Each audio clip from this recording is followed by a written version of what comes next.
एक जोड़ा एक हास्य फिल्म देख रहा था और जैसे ही एक मजेदार सीन आया, आसपास के दर्शक जोर जोर से हंसने लगे।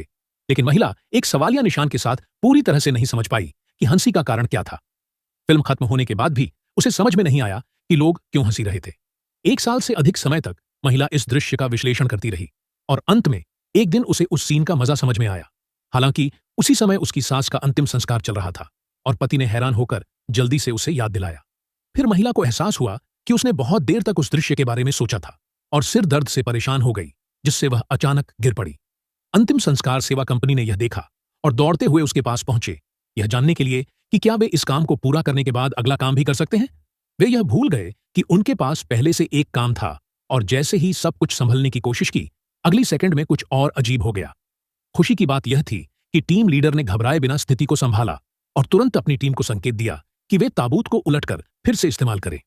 हालांकि परिवार वाले अभी भी उलझन में थे, लेकिन खुशी की बात यह थी कि वे सही समय पर अंतिम स्थल पर पहुंच गए। फिर महिला ने अपने हाथों में रखी सफेद कबूतर को हवा में छोड़ा और पास में मौजूद पेशेवर ने स्वागत गीत बजाना शुरू किया। लेकिन अगली ही पल परिवार वाले पूरी तरह से हैरान हो चुके थे और पुरुष ने अपने बड़े पिता की तरह ताकत लगाकर काम किया। अब यह साबित हो गया कि यह उसकी गलती नहीं थी, लेकिन कबूतर का पंख उड़ने के कारण पादरी ने महिला से फिर से कबूतर छोड़ने को कहा। इस बार महिला ने सुरक्षा के लिहाज से पादरी को पहले ही चेतावनी दी कि उसकी टीम फिर से कोई गलती न करे, ताकि फिर से कोई अजीब घटना न हो। पादरी ने तुरंत उसे तसल्ली दी कि उन्हें अपनी टीम की पेशेवरियत पर विश्वास रखना चाहिए। फिर उसने टीम को निर्देश दिया कि उन्हें आगे क्या करना है और फिर आत्मविश्वास से महिला की ओर बढ़ते हुए कहा कि अब सब कुछ ठीक हो जाएगा। और अगले पल अब ऐसा लग रहा था कि इस पेशेवर टीम को शायद अब बेरोजगारी का सामना करना पड़ेगा।